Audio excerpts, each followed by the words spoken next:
Can you imagine spending 50 years of your life sleeping in hospital corridors? 50 years without a family, without a goodnight hug, without anyone who cared whether you woke up the next day or not. 50 years completely invisible to the world. This is Dorothy's reality. A woman who was forgotten by everyone since she was 10 years old, when a brutal accident changed her life forever. But what you're about to hear in the next few minutes goes far beyond a sad story of abandonment. Because while the world turned its back on Dorothy, treating her as if she were just part of the furniture in an old hospital, a 27-year-old woman was about to make the most insane decision of her life. A decision that would make anyone scream, "You're completely crazy. How are you going to do this?" And what was this young woman's situation? She was unemployed. She was a single mother of a 5-year-old child. She barely had money to pay her own rent. She was literally fighting to survive. But when she looked into Dorothy's eyes, something happened. Something that no economics book, no financial advisor, no sensible person could explain or justify. What happened after this decision will make you rethink everything you believe about family, about true love, and about what really matters in life. Stay until the end, because you'll discover how two women, one 60 years old who never had anything, and another 27 who had nothing to give, built something that money could never buy. This isn't just a story of overcoming. It's a story about the kind of love that the world desperately needs to see more of. Prepare your heart, because this story will move you in a way you're not expecting. Before we begin, if you believe there's still goodness in this world, subscribe to the channel and turn on notifications. And after this story, leave a comment telling me, would you have this courage? Now let's get to what matters. This story begins on a dusty country road where two children are about to live the worst day of their lives. A brutal accident, a little brother who doesn't survive, and a 10-year-old girl who wakes up in a hospital discovering that no one, absolutely no one from her family, came to get her. What happened to this girl over the next 50 years is hard to believe. But what happened after those 50 years will move you in a way you never imagined. Let's start from the beginning. From the day Dorothy's childhood was destroyed forever. It was an ordinary day on a dusty country road. A 10-year-old girl held tight to her 4-year-old little brother's hand. Dorothy had promised to take care of the little one while they crossed that highway. She took this responsibility seriously. She was the older sister, the protector. The sun was strong that afternoon. Cicadas sang loudly in the surrounding trees. The two siblings looked both ways before crossing, as they always did. The road seemed empty, safe, but fate had other plans. Out of nowhere, a truck appeared at high speed. The driver didn't even see the two children. When he realized it was too late, the impact was brutal. The sound of the brakes echoed down the empty road, but it was insufficient to prevent the tragedy that was about to happen. Dorothy felt the world spin. She felt unbearable pain take over her small body. And when she managed to open her eyes, she was lying on the hot asphalt, covered in blood. But it wasn't just hers. Next to her, her little brother's body was motionless, too quiet, too silent. She tried to scream, but no sound came from her throat. She tried to crawl to him, but her legs didn't respond to her brain's commands.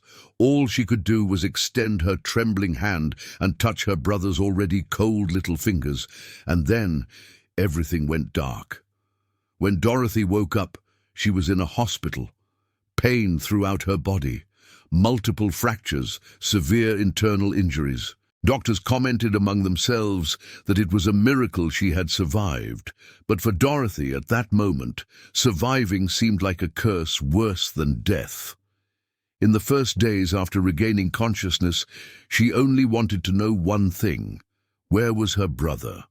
The nurse's silence said it all. The boy hadn't survived. He had died at the accident scene. The hospital tried everything to find the children's family. They announced it in the local newspaper. Posters were spread throughout the entire region. The local radio reported the accident for weeks. 2 children hit, boy deceased, girl hospitalized in critical condition. Family, please come to the hospital, but no one showed up. Not on the first day, not in the first week, not in the first month, not ever. Dorothy remained hospitalized for months, recovering from the fractures. Her body was gradually healing, but her soul was shattered. And every day, she waited. She waited for her mother to walk through that door, for her father to come get her, for someone, anyone from the family to show that she mattered. But no one came. To this day, no one knows what really happened. Was the family so poor they couldn't afford the treatment and simply fled from responsibility? Were they children already abandoned, living on the streets, and no one really knew them? Or did something darker, something no one dared speak aloud, happen in that family? The mystery was never solved, and Dorothy became just another statistic, another forgotten child. When she was finally discharged after months of treatment, she had nowhere to go. No shelter wanted to receive her because of the after-effects she carried. She limped on one leg. She had motor difficulties in her hands. The psychological traumas from the accident made her wake up screaming every night, reliving the moment of impact, hearing her little brother's last breath. It was then that the hospital itself made an unprecedented decision. It took Dorothy in. She slept in a small storage room at the back of the building. She helped as she could with simple tasks when she grew a little older. She folded sheets with difficulty. She organized materials. She became part of the hospital's structure, but never part of anyone's family. The years passed slowly, very slowly. Dorothy grew up there, among white corridors that smelled of disinfectant and alcohol. She saw entire generations of doctors and nurses arrive full of dreams and leave tired from the routine. Some were kind to her, bringing a smile or a kind word. Others treated her like furniture, invisible like the stretchers and wheelchairs. But no one ever called her what she most wanted to hear, daughter. No one ever said she belonged to someone. She turned 20 inside that hospital, then 30, then 40, then 50, always in the same place, always in the same suffocating routine, sleeping in the same damp storage room, wearing the same donated clothes that never fit right, eating the cold leftovers from the hospital kitchen. 50 years had passed since that accident that destroyed her childhood. 50 years sleeping in a hospital that was her prison and her only home at the same time. 50 years without a mother's hug, without a goodnight kiss, without a happy birthday sung by someone who really cared, without belonging to anyone. When Dorothy turned 60, she had completely given up. Given up on anyone seeing her as a human being, given up on her life being different from what it had always been, given up on dreaming of a family. She was just Dorothy from the hospital, the invisible woman who had always been there but whom no one really saw. But the universe was preparing something she could never imagine in her wildest dreams. Because that same year, a 27-year-old woman named Rachel would be hired as a cleaner at that hospital. And when these two women crossed paths in the cold corridors of that place, neither of them imagined that their lives were about to change forever. Destiny was about to write a story that would challenge everything the world believes about family and love. Rachel was only 27 years old when she first walked through the gates of San Vicente Hospital as an employee. It wasn't her dream job, far from it, but it was what she had managed to get, and she desperately needed money. She was a single mother of a 1-year-old girl, little Maddie. The father had left when he found out about the pregnancy, leaving Rachel alone with a growing belly and no plan for the future. She needed to work at anything to put food on the table and pay the rent for the shack where she lived. The routine was brutal. She woke up at 4 in the morning every day when the city was still asleep and the streets were empty. She left her daughter with a neighbor who charged cheap to care for children during the day. She took 2 crowded buses to the hospital, each trip taking almost an hour. And she spent 8 sometimes 10 hours, scrubbing floors, cleaning bathrooms, disinfecting rooms that smelled of sickness and death. Her hands became red and cracked from so much contact with cleaning products. Her back hurt at the end of the day from bending over so much to scrub the floor. Her knees became bruised from so much kneeling, but Rachel didn't complain. She couldn't afford to complain. She had a roof over her head, even if it leaked when it rained. She could buy milk for her daughter, even if sometimes she had to choose between eating herself or making sure Maddie was fed. For her, this was already more than many people had. It was already a blessing. It was on one of those mornings, while cleaning the third-floor corridor with the heavy bucket beside her, that Rachel saw that lady for the first time. A woman with completely white hair, too thin, wearing an old and faded outfit that seemed to have come from old donations. She was sitting on a small bench near the window, looking outside with an empty expression, as if she were there, but at the same time nowhere. Rachel greeted her with a sincere smile, as she did with everyone. The lady raised her eyes, surprised by the gesture. It was rare for anyone to greet her, very rare. She responded with a timid wave, almost suspicious. In the following days, Rachel always saw the same lady in the same place, always alone, always with that lost look. And something about that woman touched Rachel's heart in a way she couldn't explain. Maybe it was the loneliness that emanated from her. Maybe it was the way she seemed invisible to everyone who passed by. Maybe it was just a mother's intuition of someone who recognizes when another person needs care. Rachel began to stop to chat. She asked how she was. She commented about the day.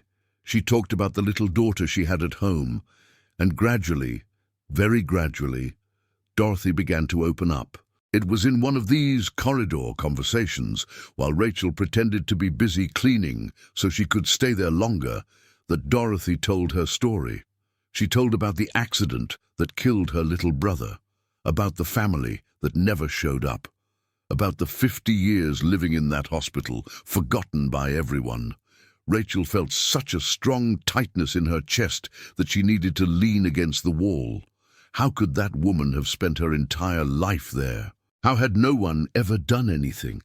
How had she never had a family? How was it possible for someone to be so completely alone in the world? That night, lying in bed in her simple shack with Maddie sleeping beside her, Rachel couldn't close her eyes. She kept thinking about Dorothy, imagining how horrible it must be to spend your entire life without belonging to anyone, without having someone waiting for you somewhere, without having someone who would miss you if you disappeared. The next day, Rachel returned to work with an extra lunchbox she had prepared. She took it to Dorothy. It wasn't anything special, just rice, beans, and a piece of chicken. But Dorothy's eyes sparkled as if she were receiving a banquet. It had been years, maybe decades, since anyone had done anything especially for her, and so began a friendship that no one expected. Every day, Rachel made a point of passing by the corridor where Dorothy stayed. Sometimes she brought a snack hidden in her bag. Sometimes she just sat next to her for a few minutes, pretending to be taking a break from work. She asked how she had slept. She talked about Maddie and the girl's mischief, about the difficulties of being a single mother, about the dreams she had of one day having a better life, even knowing it would probably never happen. Dorothy listened to everything with attention that went beyond politeness. It was the attention of someone who was thirsty for human connection, of someone who had spent so much time invisible that each word directed at her seemed like a precious gift. And for the first time in 60 years, Dorothy felt seen. She felt she mattered to someone. She felt her existence made a difference in at least one person's day. The months went by. The friendship between the two deepened in a natural and genuine way. Rachel began to bring Maddie to the hospital on Sundays, her only day off, and Dorothy was enchanted by that child full of life. She made faces that brought laughter from the girl.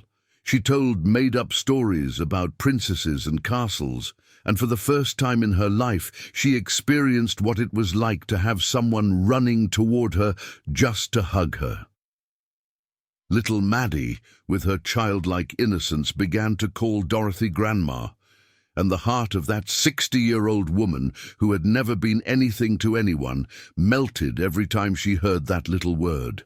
It was 8 months of a routine that brought light to 2 lives that lived in darkness. Rachel found in Dorothy a confidant, a counselor, someone who listened to her anxieties without judging, without giving unsolicited advice, just embracing. And Dorothy found in Rachel and Maddie something she thought she would never have: a family. But then, on an ordinary Monday, the unthinkable happened. Rachel arrived at work and found everyone agitated. There were urgent meetings happening in the administrative offices, doctors talking in low voices in the corridors with grave expressions, employees with worried faces, some even crying. The hospital had gone bankrupt. It was closing its doors. Everyone would be laid off immediately. The ground disappeared from under Rachel's feet. What do you mean, laid off? She had bills to pay, a daughter to feed, rent due in 2 weeks, and now... But in the midst of her personal despair, an even more distressing thought crossed her mind like a knife. What about Dorothy? What's going to happen to her? Rachel dropped everything and ran through the corridors until she found the lady sitting on the same bench as always, looking out the window. But this time, she was crying silently. Tears ran down her wrinkled face, falling one after another. A nurse passed by and explained without much ceremony Dorothy would be transferred to a municipal shelter. They had no choice. The hospital could no longer keep her. The two hugged right there in the corridor. They cried together. 2 destinies that were intertwining in a way neither of them could predict in that moment of pain. A week later, the hospital definitively closed its doors. The lights went out. The corridors became empty and silent. Rachel received her severance pay, a thin envelope with an amount that would barely pay 2 months' rent, and Dorothy was placed in a white van that would take her to the municipal shelter in the outskirts. Rachel stood on the sidewalk, holding Maddie in her arms, watching the van drive away. Dorothy was looking out the back window, with eyes red from crying so much, waving a last goodbye to the only person who had cared about her in 60 years. And at that moment, watching the van turn the corner and disappear, Rachel felt something break inside her chest. A pain that went beyond losing her job. A pain that said she was leaving someone important behind, someone who needed her. That night was the worst of Rachel's life. Lying in bed, unable to sleep, hearing Maddie breathing peacefully in the crib beside her, she couldn't get Dorothy out of her head. Where was she now? Was she crying? Was she scared? Was she feeling abandoned once again? And it was there, in that dark and silent early morning, that Rachel made a decision. A completely crazy decision. Irresponsible in the eyes of any sensible person, that everyone would say was pure madness. But it was the only right thing to do. 3 weeks had passed since the hospital closed its doors. 3 weeks that seemed like 3 years in Rachel's life. She woke up every day with a crushing weight on her chest, knocked on every possible door looking for a job, and returned home empty-handed, with shattered hopes. She handed out resumes at supermarkets, bakeries, snack bars, clothing stores, pharmacies, other hospitals in the region. She knocked on doors of cleaning companies, offered her services as a day worker, as a caregiver, as anything that would pay any amount. But the answer was always the same. The crisis was strong. There were no vacancies. Maybe come back next month. Maybe never. The severance money was melting frighteningly fast. The rent would be due in less than a week. Rachel looked at the increasingly empty refrigerator, at the rice package that was running out, at the last liter of milk that Maddie needed to drink. And she felt a despair that went far beyond fear. It was pure panic of not being able to take care of her own daughter, but there was something that consumed her even more than financial worry. something that stole her sleep every night. Dorothy, the image of that lady getting into that van, looking back with eyes full of tears, hammered in her head without stopping. Was she okay? Were they treating her with dignity at the shelter? Was she eating well?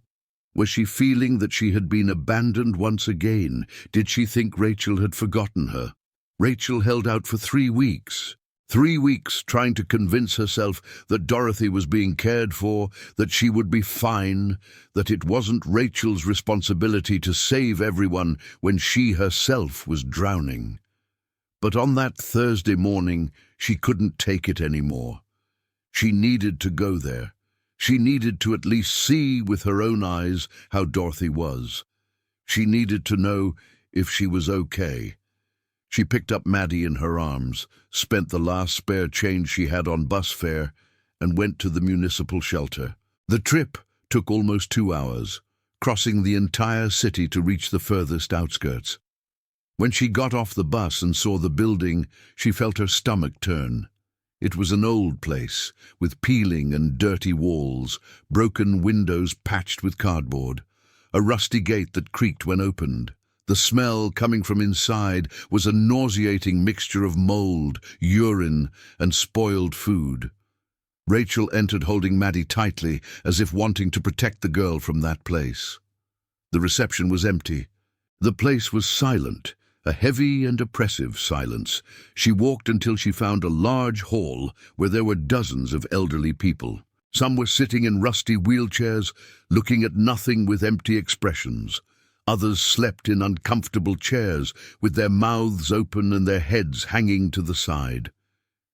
There was a strong smell of neglect, of abandonment, of people waiting to die.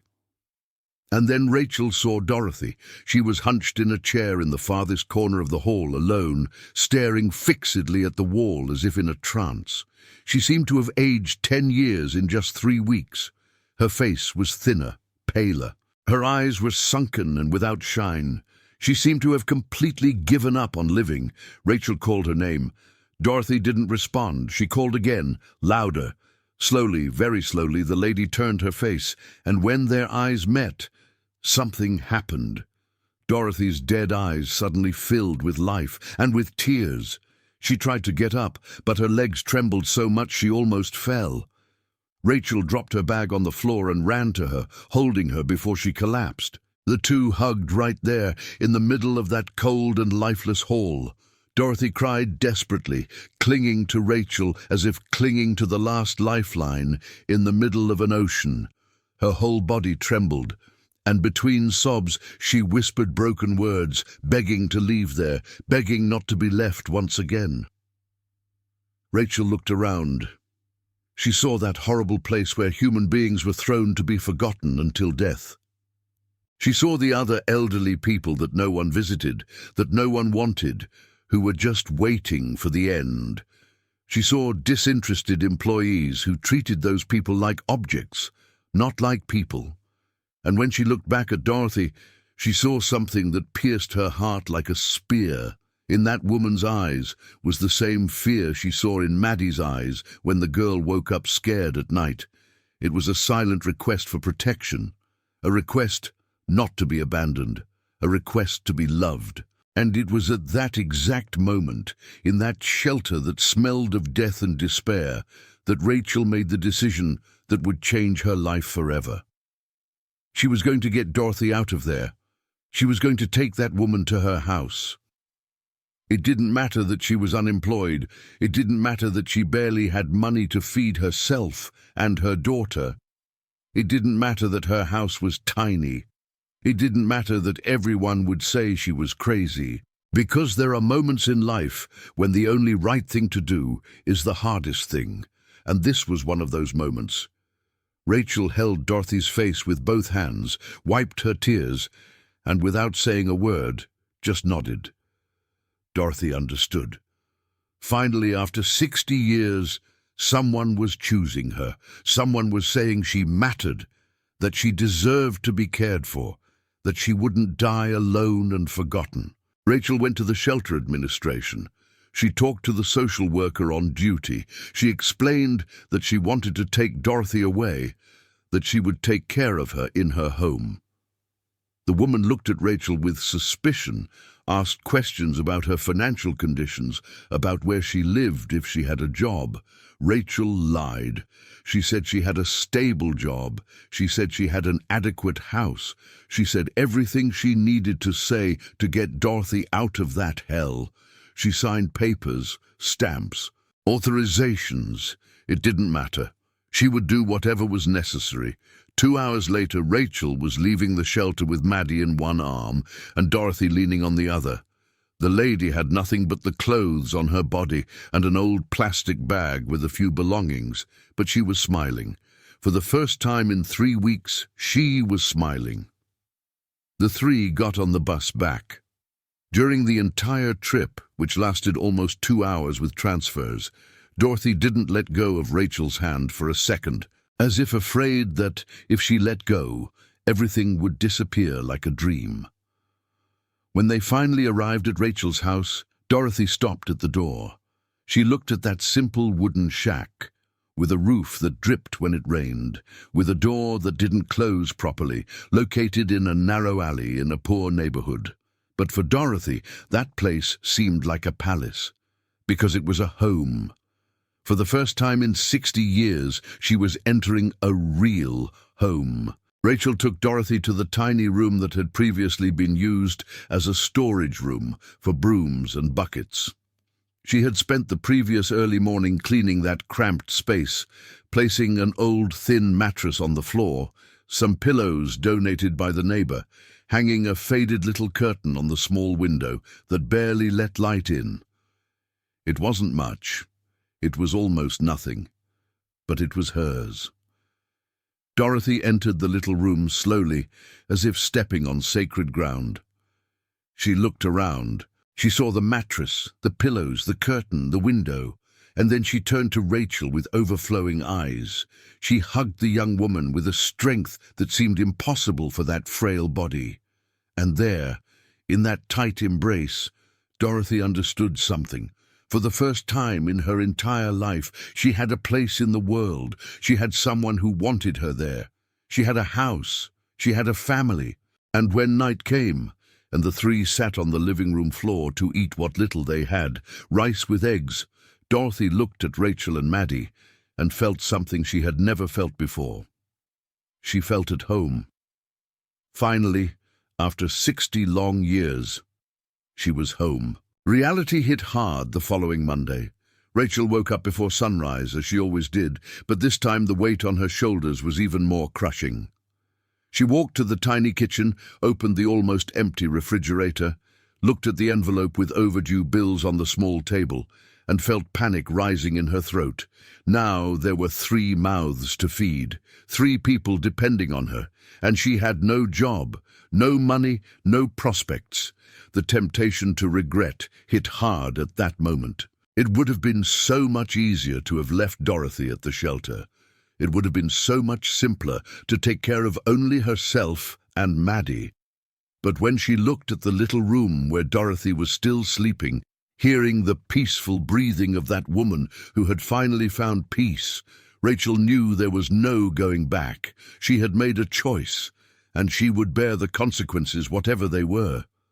She grabbed all the job ads she could find in the old newspapers the neighbor kept. She put on her best outfit, the only one that wasn't torn or stained. She left Maddie and Dorothy with the neighbor who offered to help for a few days, and she went out to battle. Rachel knocked on doors of restaurants, bakeries, beauty salons, mechanic shops, gas stations, stores of all kinds. At each place, she repeated the same desperate plea. She accepted any job, any schedule, any salary. But the answers were always variations of the same theme. They weren't hiring. The crisis was terrible. Too many people looking for work. Maybe come back another time.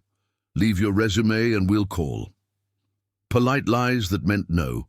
She returned home at the end of the day with her feet aching from so much walking, her throat dry from so much talking, and her heart broken by another day without results. 0. Nothing. No door opened. No hope. When she entered the house, she found Dorothy in the kitchen, trying to prepare dinner with the few ingredients that remained. The lady was doing the best she could, but her hands trembled because of the after effects of the accident, and she had difficulty holding the spoon, cutting vegetables, stirring the pot. Rachel wanted to tell her to stop, that she was too tired for that, but she saw the determination on Dorothy's face. The woman wanted to help. She needed to feel useful. She needed to contribute somehow, however small, because the worst thing for someone who spent their entire life being a burden to others is to continue being a burden to those who took you in. The weeks went by in a downward spiral of despair. 1 week without a job, 2 weeks, 3. The severance money ran out completely. Bills began to pile up in threatening stacks. Water cut off for 2 days until Rachel managed to negotiate. Electricity threatening to be cut off too. And then came the landlord, a middle-aged man with a hard and impatient expression. He knocked on the door one morning and got straight to the point. Rachel was 3 months behind on rent. If she didn't pay by the end of the week, she would have to leave. Despair reached levels Rachel never imagined possible. She cried, hidden in the bathroom so Maddie and Dorothy wouldn't see. She thought terrible things. She thought about giving up. She thought maybe she had made the biggest mistake of her life by bringing Dorothy home. But when she left the bathroom with red eyes and found Dorothy sitting on the living room floor playing with Maddie, making the girl laugh with funny faces, she understood she couldn't give up. Those two depended on her, and she couldn't fail them. It was then that Rachel had an idea born of pure necessity. If she couldn't get a steady job, she would work on her own. She took the last $30 she had hidden in a can, went to the neighborhood market, and bought basic ingredients: rice, beans, chicken, seasonings. She spent the entire night awake preparing lunchboxes. 20 simple lunchboxes, but made with care and homemade seasoning. She put each one in plastic containers she had saved, wrapped them in plastic wrap the neighbor lent her. When the sun rose, Rachel went out to the street carrying a heavy bag full of lunchboxes. She went to the office region downtown. She knocked on doors of small businesses, offered to employees, went to construction sites where workers needed cheap and tasty food. At the end of the day, she had sold 18 lunchboxes. Only 2 left. $50 in her pocket. It wasn't much. It wouldn't pay even half the overdue rent, but it was something. It was a beginning. It was hope. Rachel arrived home exhausted but with a smile on her lips. She showed the money to Dorothy, who cried with emotion. The next day she got up even earlier. She prepared 25 lunchboxes. Dorothy, despite her trembling hands, helped peeling potatoes, washing pans, packing the meals, and so began a brutal but purposeful routine. Rachel woke up at 3 in the morning. She cooked until the sun rose. She went out to sell door to door. She returned in the late afternoon. She started all over again. Some days were better, selling all the lunchboxes and even receiving orders for the next day. Other days were cruel, returning home with half the lunchboxes still in the bag, having to eat them so as not to waste, even though she was too tired to feel hungry. Dorothy insisted on helping, even with physical limitations. She did what she could. She washed rice, even if it took twice as long. She peeled vegetables, even if her hands trembled and hurt her fingers. She organized the lunchboxes, even if she had to take constant breaks because of back pain. And Maddie, with her 5 years, helped the way a child can help. She separated the disposable utensils. She put the lunchboxes in the bag. She gave kisses to each one, saying it was magic to sell them all. And somehow that brought relief to Rachel's heavy heart. They were 3 women against the world, 3 generations fighting together to survive. The youngest who barely understood what was happening, the middle one who carried the weight of all, and the oldest who finally, at 60 years old, had found a purpose after a lifetime of being invisible. The months dragged on, months of constant struggle, of daily uncertainty, of impossible choices between paying a bill or buying food. Rachel had to negotiate with the landlord, promising to pay the overdue rent gradually. She had to ask neighbors for favors. She had to swallow her pride more times than she could count, but there was something that sustained her beyond the basic need to survive. It was seeing Dorothy transformed. The woman she had found in that shelter, faded and waiting to die, now smiled every day. She hummed old songs while helping in the kitchen. She braided Maddie's hair before bed. She waited for Rachel to return from sales every day with a tight hug that made everything worthwhile. Every night before sleeping, Dorothy went to the room where Rachel was already lying down, exhausted. The lady sat on the edge of the bed, lovingly ran her hand through the young woman's hair, and whispered the same words that had become a ritual. "Good night, my daughter," and Rachel, even too tired to open her eyes, always responded, "Good night, mother." Because there, in that tiny house that barely had furniture, in that daily struggle for survival, in that embrace of three women who refused to give up, something greater than any financial difficulty could destroy had been born. A real family had been born. 2 years had passed since Dorothy arrived at Rachel's house. 2 years that seemed like a lifetime of transformations. The lunchbox business had grown in a way Rachel would never have imagined possible. What started with 20 lunchboxes sold door to door had turned into fixed orders from small businesses, offices, and even a neighborhood school.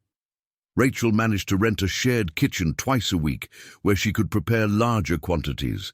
She bought better containers. She even managed to make a simple business card with the name of the business, Home Flavor, Homemade Lunchboxes. Money was still tight, but there was no longer that despair of not knowing if they would be able to eat the next day. Dorothy had completely transformed. She had gained healthy weight. Her white hair was always clean and arranged, sometimes even with a colorful clip that Maddie insisted on putting in. The smile was permanently engraved on her face, replacing that empty and lifeless expression she had when she lived in the hospital and then at the shelter. She had found her purpose. Every morning, she woke up early to help Rachel in the kitchen.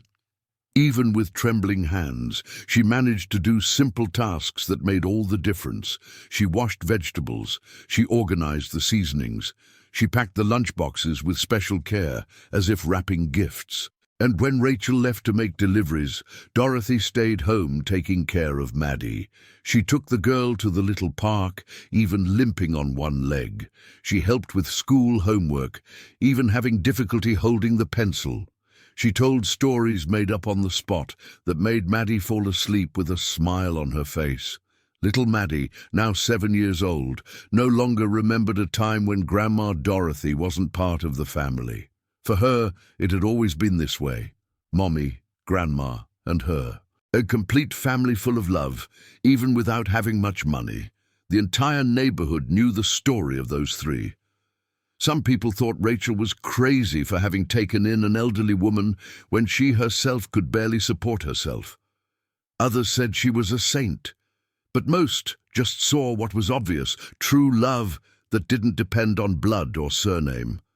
As the weeks went by, something began to change in Dorothy's behavior. She began to call Rachel mother more frequently. At first, it was only at night before sleeping. Then it started being during the day too. Good morning, mother. Need help, mother. Thank you for lunch, mother. And Rachel never corrected it, never found it strange, because somehow in that unlikely dynamic that made sense.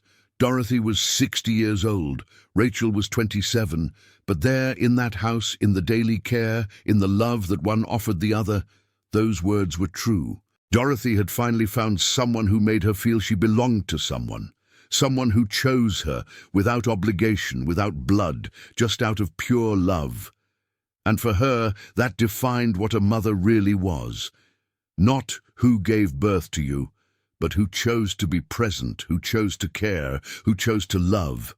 And Rachel had found in Dorothy something she also didn't know she needed, a constant presence, silent wisdom, someone who supported her on difficult days without judging, someone who made her house really feel like a home. There were nights when Rachel arrived home shattered after a particularly difficult day, days when clients cancelled orders, days when the shared kitchen had problems, days when the tiredness was so much she could barely stand.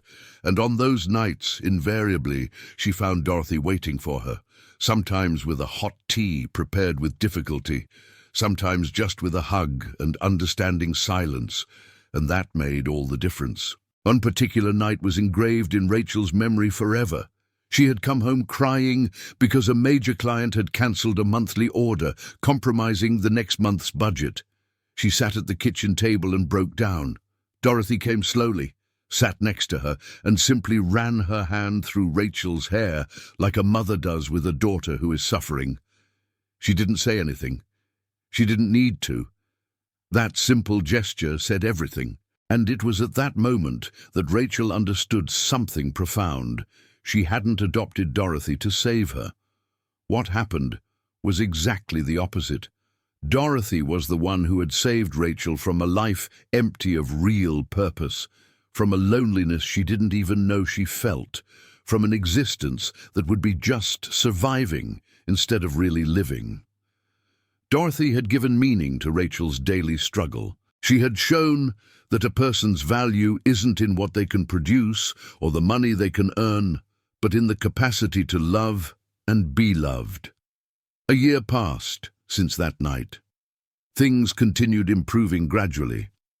Rachel finally managed to rent a small kitchen just for herself, officially transforming the lunchbox business into something more stable. It wasn't wealth, but it was dignity. And then came a very special day, Dorothy's 72nd birthday. For the first time in her life, really for the first time in 72 years of existence, she would have a real birthday party. Rachel prepared everything in secret with Maddie's help and some neighbors. She decorated the small living room with colorful little flags that Maddie made at school. She made a simple cake, but made with love. She invited the closest neighbors that Dorothy had learned to know and like. When Dorothy arrived home after having gone to the little park with Maddie, she found everyone waiting for her, singing happy birthday. She stopped at the door, completely in shock. She looked at the people, at the decorations, at the cake with lit candles, and then she broke down in tears. They weren't tears of sadness. They were tears of a lifetime of loneliness finally being healed. They were tears of gratitude for having found, even so late, what she wanted most, a family. She blew out the candles with Maddie's help. She ate the cake that Rachel had made especially for her. She received hugs and congratulations from people who were now part of her life. And when night came and everyone left, she sat on the couch next to Rachel, with Maddie already sleeping in both their laps. And there, in that moment of peace and fulfillment, Dorothy said something that summarized everything. It took 72 years, but I finally understood what it means to have a family. I finally know what it means to belong to someone. And all thanks to you, my daughter. You gave me the life I never had. You showed me it's never too late to start over. You proved that true love doesn't need blood, it just needs choice. Rachel hugged Dorothy tighter, feeling her heart overflow. Because Dorothy was right. That was a real family, built not by biology, but by daily choices to be present, to care, to love unconditionally. And that night, the three slept together on the small living room couch, intertwined in an embrace that symbolized everything they were, an unlikely family, but absolutely true. A 27-year-old young woman, a 72-year-old elderly woman, and a 7-year-old child, 3 generations united not by blood, but by something much stronger, love that chooses to stay even when it would be easier to leave. Rachel and Dorothy's story teaches us something the world often forgets. Family is not defined by DNA. It's defined by choice, by presence, by love that manifests in concrete actions every day. Rachel could have left Dorothy in that horrible shelter. She could have thought only of her own survival and her daughter's. She could have chosen the easier path, the more logical, the more sensible in the world's eyes. But she chose love. She chose compassion. She chose to see beyond the difficulties and see the immeasurable value of a human life. And Dorothy, who spent 60 years invisible to the world, finally found someone who saw her, someone who said, "You matter. You deserve to be loved. You won't die alone and forgotten." Today, years after that crazy decision by Rachel, Dorothy continues living in that house that is now a little less precarious. The lunchbox business has grown. Life is still simple, money is still counted, but the walls of that house are full of love, laughter, and memories being built every day. If this story moved you, if you believe there's still goodness in this chaotic world, leave your comment below telling what you felt. Would you have the courage to do what Rachel did? Would you choose love even without having the means? Subscribe to the channel and turn on notifications so you don't miss any overcoming story that will remind you why it's worth believing in people. Because the world urgently needs more Rachels.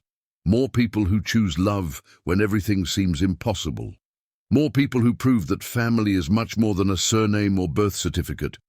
It's about choosing to be present. It's about choosing to love. It's about choosing not to abandon.